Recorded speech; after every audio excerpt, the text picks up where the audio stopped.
A figment of our basketball imaginations. Luka Doncic. Victor for three. We win! The legend of Luka continuing to be written. Welcome to NBA Today. I'm Malika Andrews, and tonight Luka's magic meets something out of this world because the alien has landed. 2 stars, or should I say 2 galaxies, colliding. And their numbers tell the story, both producing at historic levels that are fit for Hollywood. Luka's, they're kind of hard to believe. He's averaging 41, 11, and 8, numbers that only Jokic, Russell Westbrook, they've ever reached in a 4-game span in NBA history besides Doncic. And then there's Wilt, who's the only player to average 40 and 10 through the first 4 games of a season. Wemby has been destroying worlds both sides of the floor here. He was the second player with 30 points, 10 boards, 4 blocks through the first 5 games of a season, and he's nearly averaging twice as many blocks as any other player. And fueled by their stars, the Spurs and Lakers, they find themselves at the top of the West, trailing only the Thunder in the conference standing. The Spurs, they started 4-0 for the first time in team history before dropping their last game. The Lakers, they're 6-2 on a 4-game winning streak heading into tonight's matchup. And yesterday, I asked Wemby about facing Luka Doncic. Luka is one of the hardest players to scout because he understands and masters the game more than almost everybody else. So it's always a great challenge. I don't think I ever won against him. Did you clock that, Danny? He knew. He said, I've never gotten a win against Luka Doncic. Right. We know how competitive Victor is, right? We also know this. We know that styles make fights, and that should make for an interesting matchup tonight because the Spurs, they boast the league's second-best defense. The Lakers, they rank top 5 on the offensive end of the floor. So let's take it to the tape. Perk, Danny Green. Guys, what's fascinating, right, is the Lakers' offense thrives in exactly what the defense of the Spurs does so well against. Can you explain, Danny? San Antonio is very good at getting up into guys because they have a 7'4" guy behind them. 7'7". To him. So when you have a Wembanyama behind you, Stephen Castle, Devin Vassell, they can guard guys in the perimeter comfortably. The Lakers are very good at scoring at the rim. Luka's actually good at getting to the free throw line as well. So they're one of the highest in the NBA at field goal percentage because they can get to the rim. Austin Reeves. So what they have to do, to me, Luka has to get off the ball quick. AR, swing, get it back, and attack, and be in attack mode right away. So if they can do this, change side to side, they can get some easy outlets at the rim. Not as easy with Wemby there, but they have to make sure that they move the ball, change side to side so the defense can shoot. This right here is where they need to make their money. They need to put Austin Reeves, Luka Doncic in pick and roll to get Wemby away from the basket. This is the only way that you can get an easy look at the rim. So if you get your big at the basket, I know people get on Rudy Gobert a lot, but Luka does this to anybody. That's Bam Adebayo, he's doing it too. So he can get around any big, but you got to get Wembanyama away from the basket as much as possible if you want to get some easy looks at the rim. All right, easy looks at the rim is a tall task, literally, when Victor Wembanyama is standing in the middle. But Luka is averaging over 41 a game, 3rd most in the first 4 games of the season in NBA history, trailing only 2 Wilt years. You know that's pretty good. But Wemby and the Spurs, really good. They boast that's incredibly good. The second best defense in the league. So, Perk, how do they slow down Luka Doncic? Well, it's easy because this is not Rudy Gobert and it's not Karl Anthony Towns. We're talking about witnessing one of the greatest defenders of all time, on the verge of being one of the greatest defenders. And we're talking about 7-7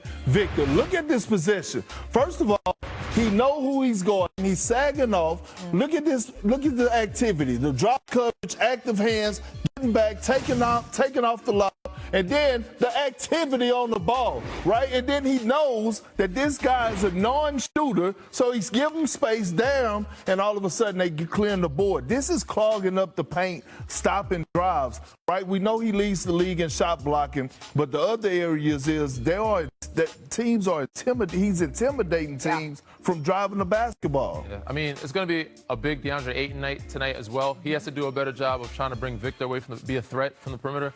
But ultimately, it's going to be Austin Reeves and Luka try to put him in pick and roll and make him work on that end of the floor. Right. Thanks to Wemby, the Spurs have really walled off the paint with the 3rd best defense against paint shots this season. But it's a little bit of a different story outside of the paint, right? The Spurs, they're allowing teams to shoot nearly 40% from 3. That is in the bottom 5 of the league. So now joined by our front office insider, Bobby Marks. Both the Spurs Bobby, and the Lakers, they've had really impressive starts to the season so far. But it's the Lakers' three-guard lineup that you have an eye on tonight. Why? For a November 5th game, Yeah. I'm excited about this matchup here. I look at the three-guard lineup, as you mentioned, with Marcus Smart and Austin Reeves and Luka here. They are running teams off the floor right now. 146 points per 100 possessions. They are a plus 29. Of course, this will probably change when LeBron comes back into the lineup here. But the spacing in here is what I like about this lineup here. And then a little bit to San Antonio. Did they find a little bit of a formula in that game the other night against Phoenix, getting Victor off the free throw line? 0 free throws that game here. But the chess matchup between J.J. Redick tonight, I'm all excited about this. I don't know if they'll be able to. I highly expect Victor to have a bounce-back game and play way better than he did against Phoenix.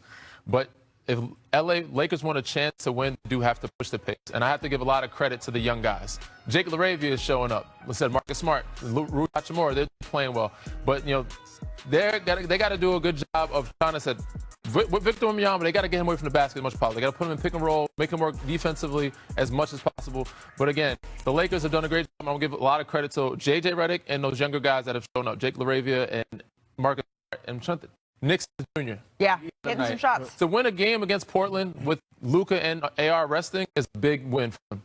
Well, this is a huge test this is the biggest test for Victor and the San Antonio Spurs. That they've had so far this season. Yeah, they're going against the best duo in basketball right now. Yeah. Luka Doncic and Austin Reeves, right? Both of these guys are putting up MVP-type numbers, right? It's no other second option in the league or Robin in the league that's like Luka is top 5 in scoring. Austin Reeves is top 5 in scoring and top 5 in assists. Right, and he's the Robin to this squad, so it's like it's like we're witnessing greatness right in front of our eyes when it comes to Austin Reeves. And why I say greatness, because he's getting you to 31 points, but he's also getting you to 9 assists, so he's making people around him better. On top of that, when his shot is not falling, you know what great players do? They get to the free throw line. He is getting to the free throw line at a high rate, and especially those games when Luka was not playing. So I'm looking around the league and I'm saying to myself, what other duo is doing what these two guys are doing? And it's not one. Yeah.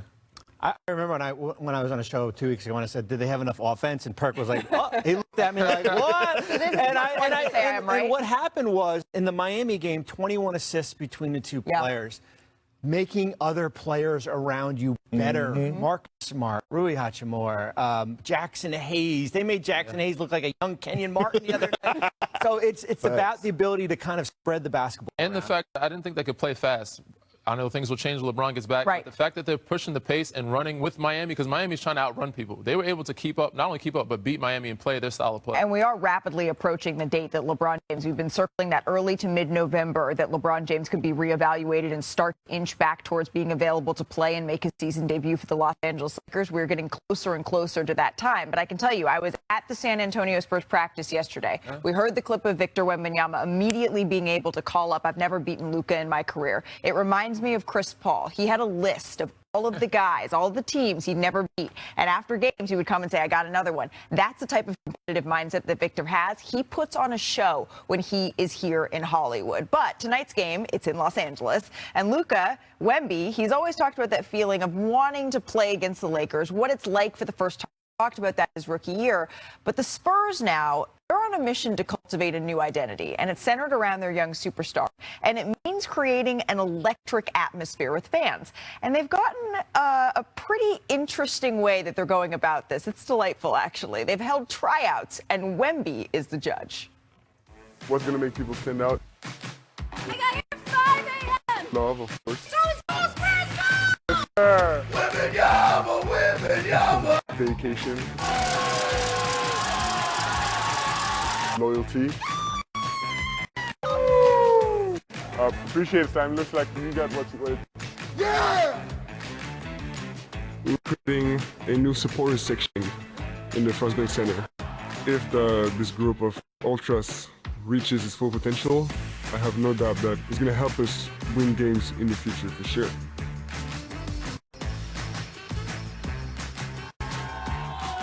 Let's go! You know, we're scouting. We're trying out for the best fans. Go Spurs, go! The craziest fans, you know, the diehards. Willing to, you know, enter this new Ultras group. When I found out that they were doing this with the future we have, I had to be here because I thought this was my birthright. Are you ready to get on your feet? Are you ready to get on your feet? Are you ready to get on your feet? I'm ready, man. Let's go! Go, Spurs! Go!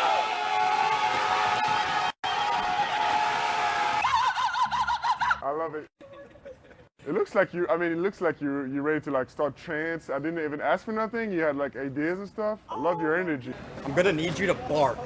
Bark, okay. Bark like a wild dog. Yeah, like a coyote. Dogs unleashed all night. Oh no, baby! Good morning. You still got voice? You good? Yes, sir. I've been out there yelling since like 6:30 in the morning. Everybody up high, everybody down low. He's from the San Antonio. Go! Go! Wow! Usually there's other people yelling with me, but Yeah, of course. that'll come. Yeah. Is the rest of the league ready for a wall of ultras? No. I mean, how good is that? Perk, are you going to go try out? They're called the Jackals, I think. I need that chair when it was sitting. You need a throne. You're I asking need for a that chair. throne. All right, we'll try to make that happen on the next show. I so enjoyed that. Hey, coming up here on NBA